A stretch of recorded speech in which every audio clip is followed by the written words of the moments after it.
Philadelphia, Memphis, Milwaukee, Phoenix, welcome to the off season. Sucks you guys have to be here right now, but that's just how it is in the playoffs. Now, unfortunately, both Game 7s were duds today. Well, not even duds, they were just stinkers. Both teams got thoroughly outplayed, lost by like, what, 30 points each. Pretty sure Bucks lost by like 29. Very close.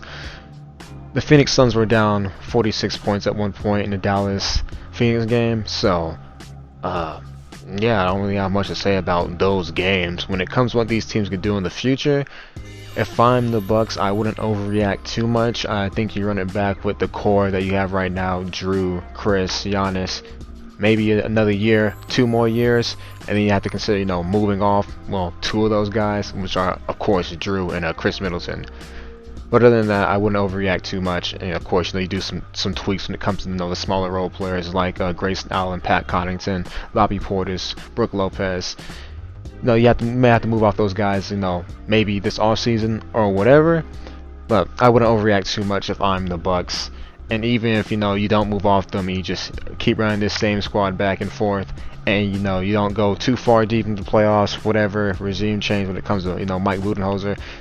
I'm not gonna really care that much in the day because they got the job done last year. They won a championship. You would like to see your team compete for more, but sometimes it doesn't work that way. Man, it's the Lakers fans talking to you. So yeah, you guys may be able to compete for more championships in the future. You may not. Don't know. You should be glad you at least got one with the core you have right now. That's all I really have to say about them. When it comes to Phoenix, there are a few contracts I have to worry about, like Cam Johnson, DeAndre Ayton. You may not think Cam Johnson is going to be worth that much, but someone's going to get desperate and they'll throw a bag at him. Other teams going to do the same thing when it comes to Miles Bridges, who plays for the Hornets, Mikal Bridges' brother. So yeah, don't be surprised if you lose him in the offseason. Don't be surprised if another team tries to get Ayton by throwing him a max, and they should be able to max it because he's restricted free agency and all that. But I don't know what they're going to do when it comes to Ayton. Did not have a good game, and he had a couple stinkers in this series, whether it was him not rebounding the ball well, foul trouble, whatever. Don't know what they're going to do with him. I really don't know. Chris Paul, obviously they'll bring him back next year, but he is 37. He will most likely retire within the next couple of years. Don't know the direction the Suns are going to be going into. They will have to build around Devin Booker though, and try to keep having a contending team like this. They were really good these last 2 years. I believe they'll be good next year. I don't believe they'll win 60 plus games, but they'll still be a great team that you could have going deep in the playoffs, making a potential deep playoff run. This is disappointing though. This is very disappointing. I thought they were going to close out Dallas in in 5 games at one point, but no. The other guys, they got it going, even though Luka torched them for the first couple of games, and then he torched them tonight in the first quarter. He had like 27. The Suns had 27. But the Philadelphia 76ers, they're still in the worst position out of all these teams. Well, Memphis is in the best position, obviously, because they can only get better. I expect them to get better. You would like to see Ja make some improvements on defense, because while they are not a better team without Ja Morant, they definitely are better on defense without Ja Morant. That is very obvious. But when it comes to Philadelphia Sixers, yeah, they're in the most precarious position right here because Joel Embiid is an injury-prone player. You have to admit that. And James Harden has clearly regressed. And it's not that you expect him to be that superstar scorer that he was in Houston, but he just can't bring it home for you in these playoff games. And he's shown that.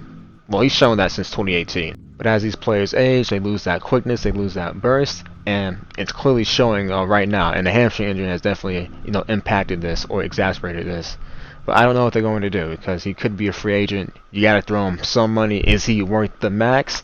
Well, obviously not. But being that he has a name, James Harden, he was an MVP, he'll probably get it, and it's going to put them in a bad position. I don't know what they're going to do. And a great role player, great veteran, Danny Green, he got injured. Joel Embiid fell on him in the last game.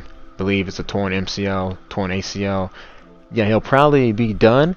He should just retire because you don't want guys, past 30s, in their 30s coming back from a major injury like that. And he is a role player.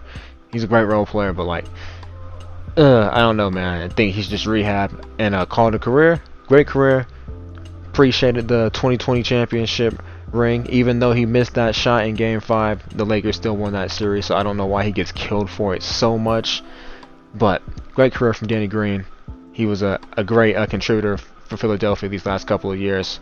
Danny Green's just an excellent role player. Every championship team needs a guy like Danny Green. Don't have much to say on him. Now let's get into the Eastern and Western Conference Finals. In the East, we have the Miami Heat versus the Boston Celtics. And of course, in the West, the Dallas Mavericks versus the Golden State Warriors. Now, when it comes to both these series, I have Dallas and Golden State going in 7 games. I'm going to lean towards the Warriors winning that series. Actually, no. I'm going to flip my pick. I'm going to lean towards the Dallas Mavericks winning this series in 7 games. They're going to have the best player on the court, which is going to be Luka Doncic. And while Golden State still has a great defense, I don't think their defense is as good as Phoenix. And I think that should be enough for the other guys to be able to consistently do well in these games compared to how they struggled in the first couple of games.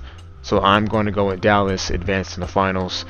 Out the West, for the East, I hate to pick this team. I wanted Milwaukee to win, but they lost.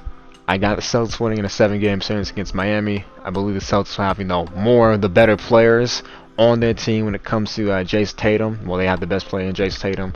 Miami does have the second best player with Jimmy Butler, but the third goes to Boston with Jaylen Brown. I also think that Boston, that their other parts will be better than Miami's, even though Miami has, great depth as well.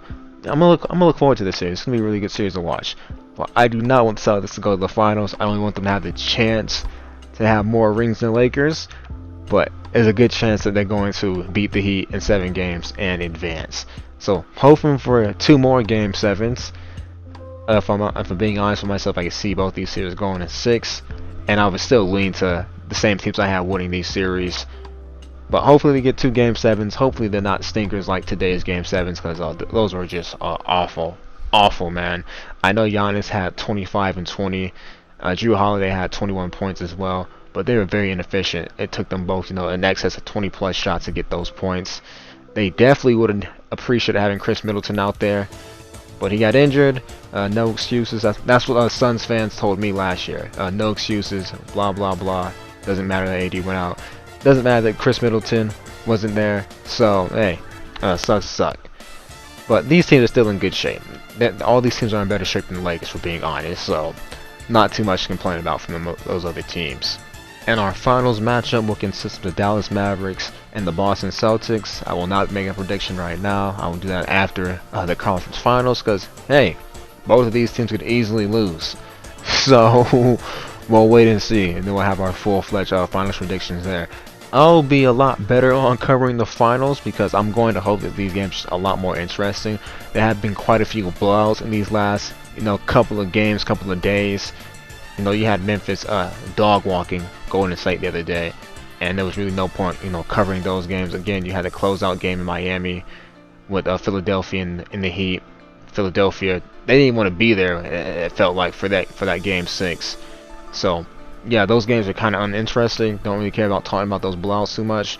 Blowouts don't surprise me though, because how good these teams are. You have a bad night, team goes on a run, next thing you know you're down 15, 20 points. It happens. It doesn't look good when it happens, but it happens. And remember, the 2016 finals had a lot of blowouts too, but Game 7 was incredible. People forget about that. But it's whatever. We'll be doing more coverage soon. Looking forward to conference finals. Out the way. Ladies and gentlemen, y'all stay safe. I'm out.